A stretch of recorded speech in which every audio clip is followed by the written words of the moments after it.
Muy buenos días para todos y cada uno de los que a través de las redes ve este video, esta enseñanza que compartimos con nuestros hermanos para poder llevar ese alimento que nosotros necesitamos en nuestro corazón para que seamos capaces de Así es, llevar Señor. a cabo, de llevar adelante, Señor, nuestra vida, nuestras circunstancias, Padre Santo. A tu gracia sobre todos Gracias, nosotros, Padre Santo. Gracias, Señor. Gracias, Padre Santo. tu amor y tu misericordia, Señor, en este Le momento. pido a la hermana Marlene que silenciemos el micrófono, por favor. Gracias. Dios le bendiga. Hoy vamos a compartir un tema que tiene que ver con nuestra participación en nuestras propias peticiones. ¿Qué es lo que nosotros debemos hacer y qué es lo que nosotros debemos realizar cuando se trata de las peticiones que nosotros hacemos al Señor? ¿Qué nos corresponde a nosotros? ¿Cuál es la actitud? Y veremos una enseñanza que nosotros hemos llamado hoy eh, ser parte del milagro. Nosotros pedimos al Señor. Pedimos al Señor milagros, pedimos al Señor ayuda, pedimos al Señor socorro, pedimos al Señor muchas cosas. Pero nosotros tenemos que aprender a ser parte del milagro o entender que podemos serlo. Tener la fe y la convicción en nuestro corazón que nosotros somos partícipes del milagro que Dios hace en nuestros seres amados, en nuestros amigos, en nuestros conocidos, por todos aquellos que usted en un momento determinado eleva voz de oración, súplica, ruego, clamor al cielo. Nosotros tenemos que ser conscientes y recordar que la palabra nos enseña que debemos orar en todo tiempo, pero debemos orar con la firme convicción de que nuestra palabra es escuchada, de que nuestra oración, nuestra súplica y nuestro ruego es escuchado. No se trata de un protocolo, no se trata de una ceremonia, no se trata de hacer la repetición de las cosas porque sí. Tenemos que hacerlo de manera consciente y saber que si nosotros estamos en una situación difícil o un ser querido o un conocido y elevamos nuestra oración, hay poder en nuestra oración, hay poder en lo que nosotros desde el corazón elevamos a nuestro Señor. Importante, importante conocer la fuente de la respuesta e importante conocer la fuente de todo lo que es bueno que viene del Señor. Nosotros hemos hablado y tratamos, y perdóname la palabra, nosotros manoseamos el concepto de, de algo tan importante y trascendente como el amor. Y quiero recordar muy brevemente para centrarnos en el tema de cuál es nuestra participación en el milagro que nosotros estamos pidiendo para otra persona.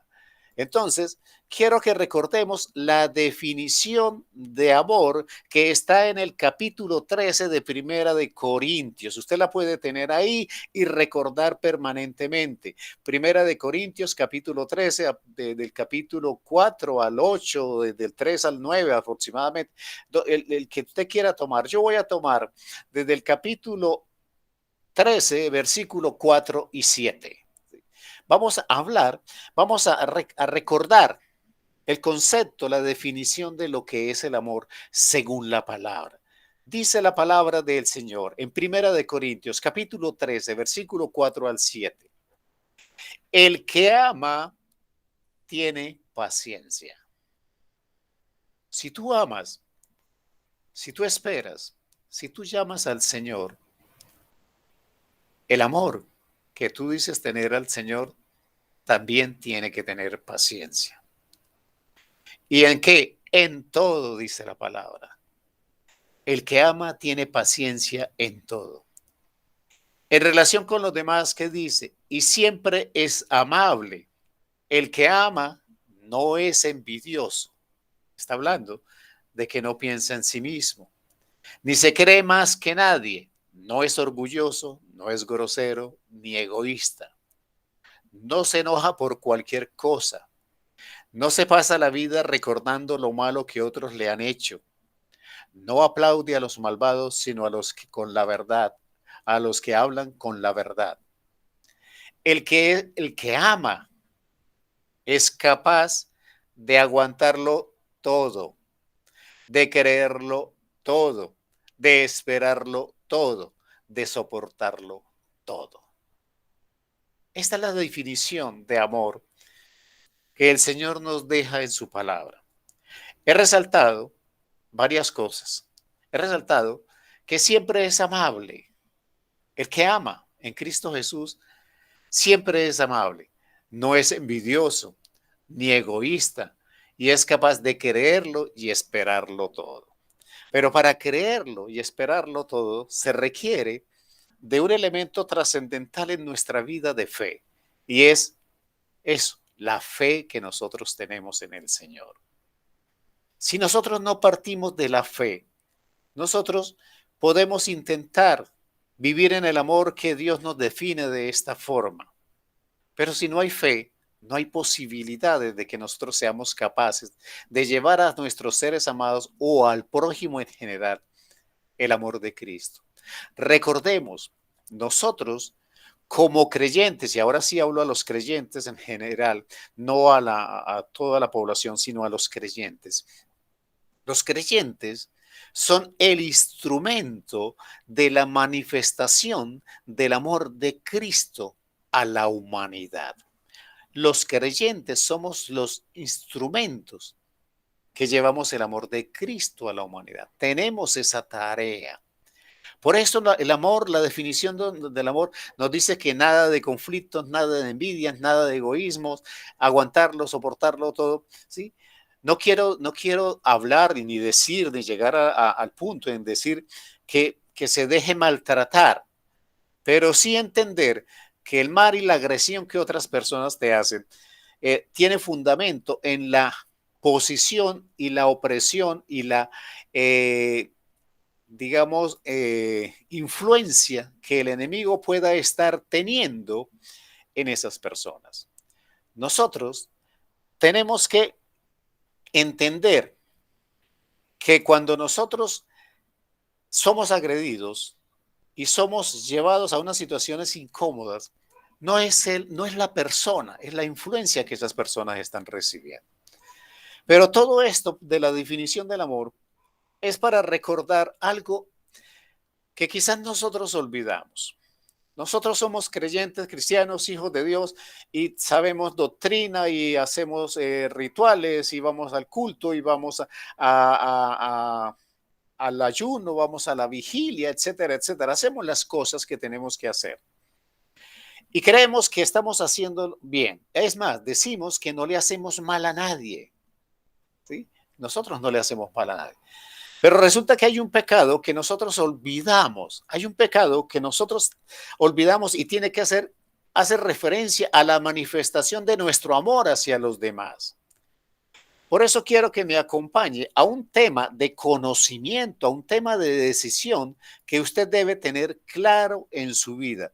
Es un tema que, conociéndolo, usted tiene que tomar decisiones en su vida, porque a veces somos pasivos en la manifestación de ese amor que se nos ha dado para darlo al mundo.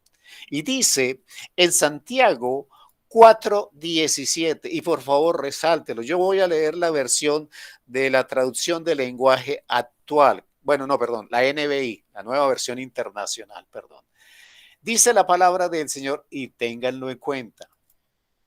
Así que comete pecado todo el que sabe hacer el bien y no lo hace. Vuelvo y repito. Así que comete pecado todo el que sabe hacer el bien y no lo hace. Si yo me llamo cristiano, si yo me llamo hijo de Dios, si yo me llamo rescatado por el Señor, si yo me llamo creyente, Si tengo la doctrina de la Biblia en mi vida, yo sé hacer el bien, porque la Biblia me enseña a hacer el bien. Y la palabra me está recordando que si yo sé hacer el bien y no lo hago, estoy pecando.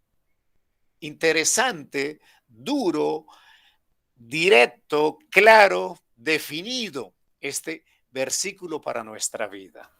Estamos llamados a hacer el bien. Usted decide, pero usted también sabe que si no hace el bien que usted sabe hacer, se te dará contado como pecado, dice en otras versiones. Es una sentencia grave, difícil, pero que hay que tener en cuenta. No solamente es pecado el asesinato, el secuestro, el adulterio, todo lo que normalmente se habla, sino que es pecado también el no hacer el bien que nosotros sabemos. Entonces, ¿qué necesitamos? Nosotros pedimos salud, economía, pedimos buenas relaciones, pedimos muchas cosas. Pero el mundo requiere de personas que se comprometan en este conocimiento, de saber que es una obligación hacer el bien que sabemos. Entonces, lo primero que requerimos, y voy a utilizar 3 ejemplos muy puntuales de la Biblia para que usted los tenga en cuenta. Lo primero que requerimos en esta sociedad, en este mundo tan difícil y tan complejo, es que haya padres comprometidos en la oración por sus hijos.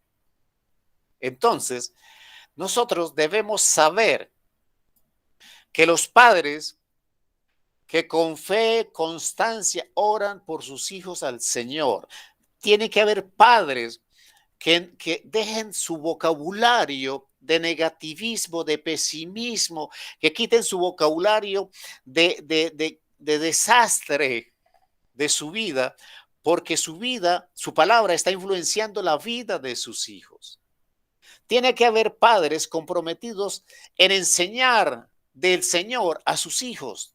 Tiene que haber padres que estén comprometidos en enseñar a los hijos a orar. Tiene que haber padres comprometidos que con constancia, con fe, eleven las ruego, el súplica al Señor. No enseñemos a nuestros hijos filosofías, conceptos humanos. No enseñemos a nuestros hijos cosas que no son de Dios. Nosotros tenemos que ser comprometidos con lo que ponemos delante de nuestros hijos. En una oportunidad, hace pocos días, hablando con alguien en las circunstancias laborales del día, él me preguntaba por qué el mundo está como está. ¿Por qué tanto dolor, tanto sufrimiento, tantas cosas? Y yo le decía a esa persona, cuando nosotros decidimos a través de las leyes del Estado a sacar a Dios de la escuela, a sacar a Dios de la universidad, a sacar a Dios de las actividades cotidianas por ley, ¿sí? Entonces estamos convirtiendo la educación en algo que no toca a Dios. Y entonces me decía, ¿y cómo hacemos? Le dije, lo primero que tenemos que recordar es que los papás tenemos la responsabilidad de enseñar que hay un Dios. Porque seguramente hay hijos que ni siquiera saben, y estoy hablando de Latinoamérica, que ni siquiera saben que Jesucristo existe, que ni siquiera conocen quién es Jesucristo.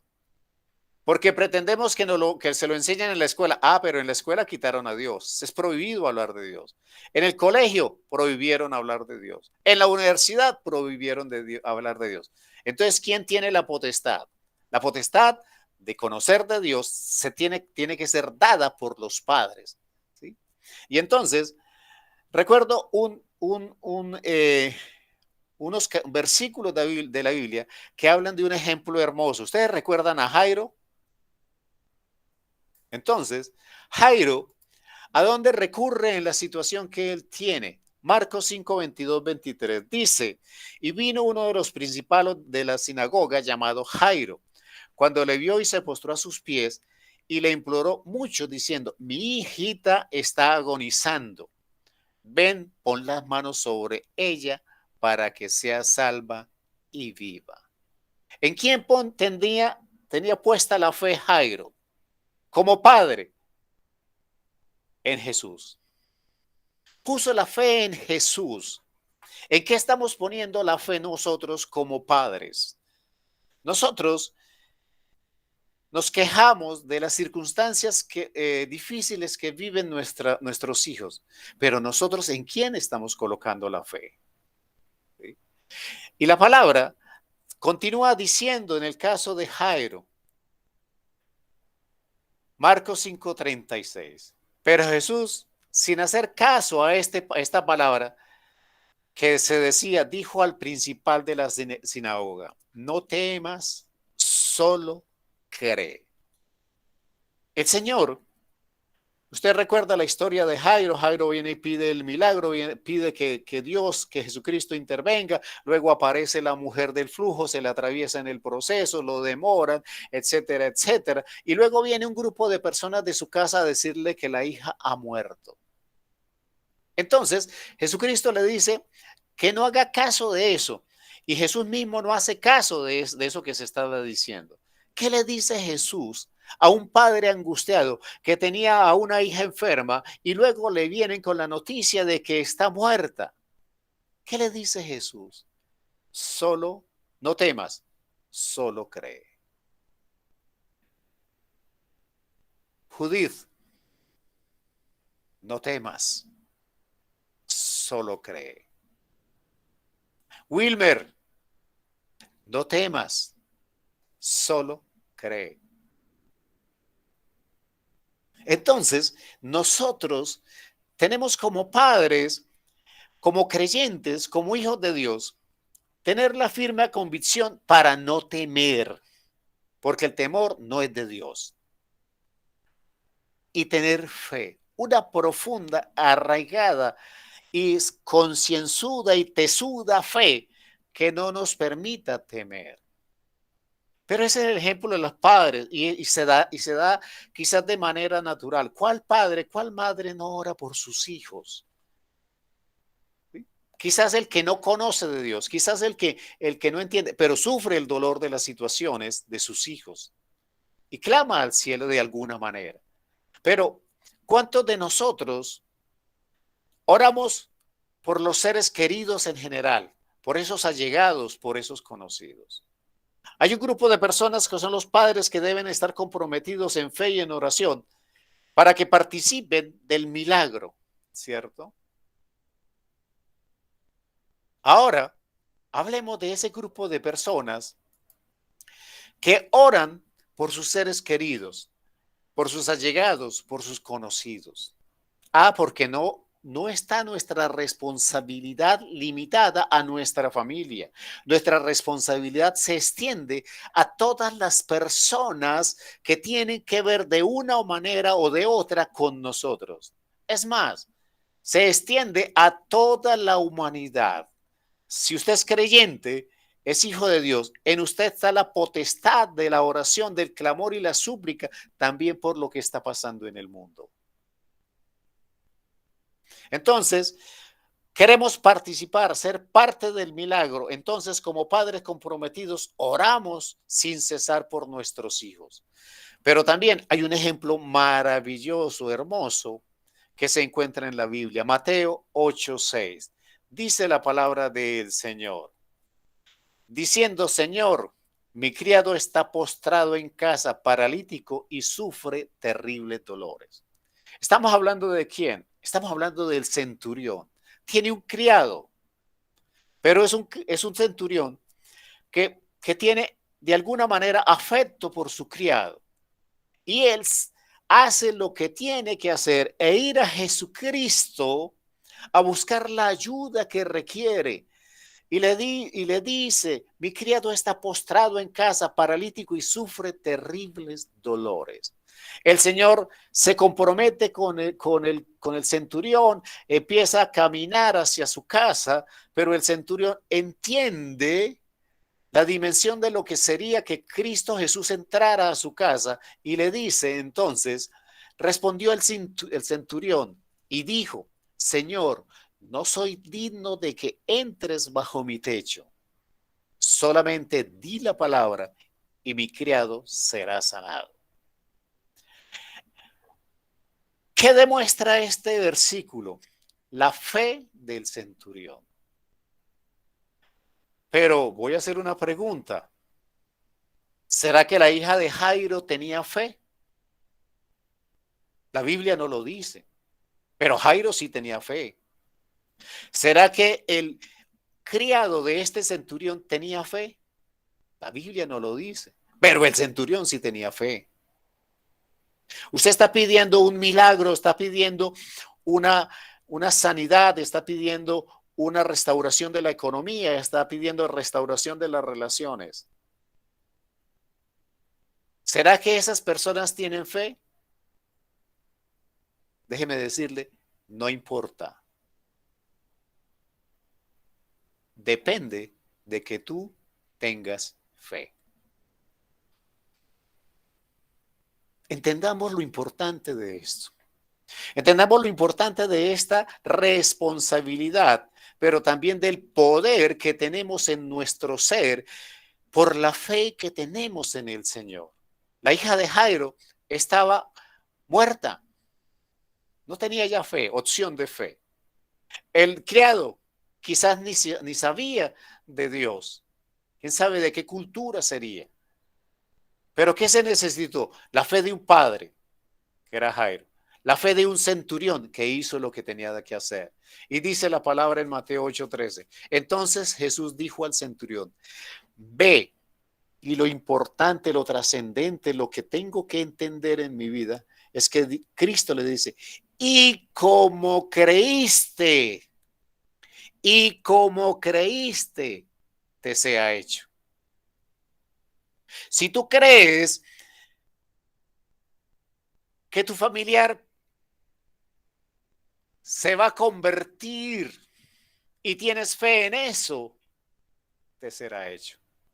Si tienes fe en que Dios va a hacer sanidad sobre tu ser querido y crees de verdad en el corazón, veremos la sanidad de esas personas. Siempre mediará la voluntad del Señor, siempre mediará los propósitos del Señor, siempre mediará el qué quiere hacer el Señor con esa persona. Pero desde mi parte, a mí lo que me corresponde como participante en el milagro es que yo debo tener fe y debo creer. Perdóneme que lo diga de esta manera. No podemos hacer peticiones sin el corazón. Las peticiones que nosotros hagamos, las hacemos en el corazón porque nos comprometemos con nuestra fe en función de esas personas. Entonces, tú pides algo específico, cree que esto es posible, cree que el Señor quiere hacerlo, cree que el Señor te lo va a otorgar. Y su criado fue sanado en aquella hora. ¿Es importante el lugar? No. ¿Qué es importante en todo esto? La fe. Otro ejemplo maravilloso es de aquellos que tienen la capacidad de intervenir, de orar por sus amigos. Porque a veces solamente nos centramos en nuestra familia, pero hay el grupo de personas que participan del milagro, ¿sí?, por su fe en favor de sus amigos. Marcos capítulo 2, versículo 3 y 5. Dice la palabra del Señor. Entonces vinieron a él trayendo a un paralítico cargado por 4. Y como no podían acercarlo a él debido al gentío, destaparon el techo donde Jesús estaba. Y después de hacer una abertura, bajaron la camilla en que el paralítico estaba recostado. Y viendo Jesús, ojo con esto, y viendo Jesús la fe de ellos, la de ellos, no la del paralítico, viendo la fe de ellos, dijo al paralítico, hijo, tus pecados te serán perdonados, te son perdonados. Y usted conoce la historia y sigue leyendo los versículos adelante. Él se paró y se fue, hubo un problema ahí con los que pensaban mal, etcétera, etcétera. Pero lo importante es que el milagro se produjo. ¿Se produjo por la fe del paralítico? No. Se produjo por la fe de 4 amigos que no se detuvieron porque había multitud, que no se detuvieron a la distancia a esperar que tuviesen oportunidad de ver a Jesús. Imagínense subirse a la casa de una persona, abrir el techo de su casa, meter a un enfermo. ¿Qué hicieron ellos? Lo que tenían que hacer. Está hablando de una fe práctica, está hablando de una fe que opera en lo natural, haciéndolo práctico, pero llevándolo a donde debe ser llevado, donde las cosas suceden. Para nosotros, ¿a dónde tenemos que ir? Al lugar santísimo que Cristo abrió para nosotros. Allá, doblando la rodilla por nuestra familia, por nuestros amados y por todos los que están en nuestro corazón, encontraremos la respuesta y el milagro y seremos partícipes de ese milagro. ¿Qué te puedo decir? Tú, sé parte del milagro. Sé parte de esa petición, sé parte del milagro de esa persona, de ese conocido, de ese amigo, de ese pariente, de ese familiar, del cónyuge, del primo, del hermano, de quien tú creas que debes clamar y suplicar al cielo por esa persona. Entonces, tú puedes ser parte del milagro que necesita un miembro de tu familia, un conocido, un amigo o el prójimo en general a través de la oración. Es la oración la herramienta poderosa que nosotros podemos esgrimir para ser partícipes del milagro de una persona. Si el principal de la sinagoga, el centurión y los 4 amigos tenían fe para buscar a Jesucristo en favor de sus amados, quisiera preguntarte, ¿cómo fue la fe de esas personas después de que recibieron el milagro? ¿Cómo sería la fe de Jairo cuando resucitaron a su hija? ¿Cómo sería la fe del principal cuando se levantó el siervo? ¿Cómo sería la fe de esos 4 amigos cuando su amigo fue levantado de ese lecho de ser paralítico? Muchas veces queremos que nuestra fe sea aumentada, pero nuestra fe es aumentada también cuando nosotros clamamos y suplicamos y vemos la respuesta del Señor. Dios ha sido bueno con nosotros, hablo en lo personal, de poder saber que a través de nuestra oración hemos podido ayudar, hemos podido consolar, hemos podido ver cómo reciben las personas lo que están pidiendo. Y de esa manera nuestra fe no es dubitativa, de esa manera nuestra fe no se debilita, todo lo contrario, se fortalece.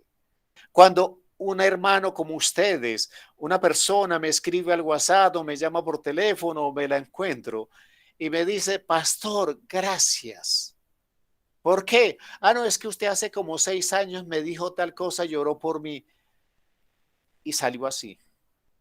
Ni me acordaba, ni me acuerdo de la persona, ni sé quién es, pero me están diciendo que mi oración sí tiene poder. Yo hoy les estoy diciendo en el nombre de Cristo Jesús, tu palabra, tu oración tiene poder. Cierre sus ojos, incline su rostro, haga acopio de su fe, sepárese del mundo en este instante y oremos al Señor. Señor, tú nos dices en tu palabra, no temas, solamente cree. Padre Santo, es nuestra fe esa situación, esa actitud de nuestra vida que nos lleva a la oración, a clamar y a suplicar por nuestros amados, Padre Santo.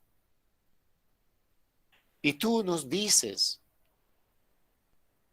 que no importa la situación de esa otra persona, no importa la situación de la hija de Jairo, no importa la situación del siervo, no importa la situación del paralítico, pero había un padre, había un interesado, un amigo, un relacionado, había 4 amigos que tenían fe, Padre Santo, creían en ti, confiaban en ti, tenían certeza de ti, Padre Santo.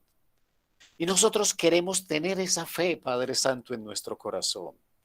Esa fe de los 4 amigos, esa fe del Padre, esa fe del amo, Padre Santo. Esa fe en nuestro corazón que nos permita entender, Señor, que podemos ser partícipes del milagro que necesita nuestra familia, que necesita nuestro pariente, que necesita nuestro conocido, Padre Santo. Que nuestra oración y nuestra súplica tiene el poder de llegar al corazón del Señor a través de nuestra fe y de nuestra convicción y en el amor que debemos prodigar a los demás. Nosotros oramos, clamamos y suplicamos para que cada uno de ellos reciba el milagro, la sanidad, la economía, la restauración, la restitución de sus relaciones, lo que necesite, porque lo pedimos con fe. No por la de ellos quizás, Padre Santo, pero sí la pedimos por la nuestra, por nuestra firme convicción, por nuestra firme certeza. Nosotros somos creyentes, pero tenemos que ser unos creyentes prácticos, unos creyentes empoderados, unos creyentes que realmente a través de la fe entienden el poder que hay en su palabra, el poder que hay en su oración, el poder que hay en su convicción de creer en Cristo Jesús, Padre Santo. Muéstranos, Señor, muéstranos el cómo debemos orar, el cómo debemos creer. Aumenta nuestra fe, Padre Santo, porque nosotros queremos ser esos instrumentos que llevan el amor de Cristo a nuestra familia, a nuestros amigos y a la gente en general. Tú diste una promesa, Señor, a Abraham y dijiste a Abraham que en él serían bendecidas todas las familias del mundo, Padre Santo. Pero no era por la fe del mundo, sino por la fe de Abraham, Padre Santo. Por eso, Señor, venimos en este momento, Señor, a que restaures, a que renueves, a que aumentes, a que acrecentes nuestra fe, Señor. Porque nosotros queremos ser esos instrumentos como Abraham, de bendición para la familia, para el prójimo, para el mundo, Padre Santo. Que nuestra palabra y nuestra oración y nuestro elevar súplica al cielo, Señor, se haga con nuestro corazón y podamos decir que Dios cumple sus promesas, como decíamos en la alabanza. Es un Dios de pactos, es un Dios de promesas, pero tenemos fe en el cumplimiento de esas promesas. Señor, gracias te damos, Padre Santo, porque a través de la fe y a través de la oración podemos luchar por nuestros hijos, por nuestros padres, por nuestros amados, por nuestros amigos y por el mundo entero, en el nombre de Cristo Jesús. Amén, amén y amén.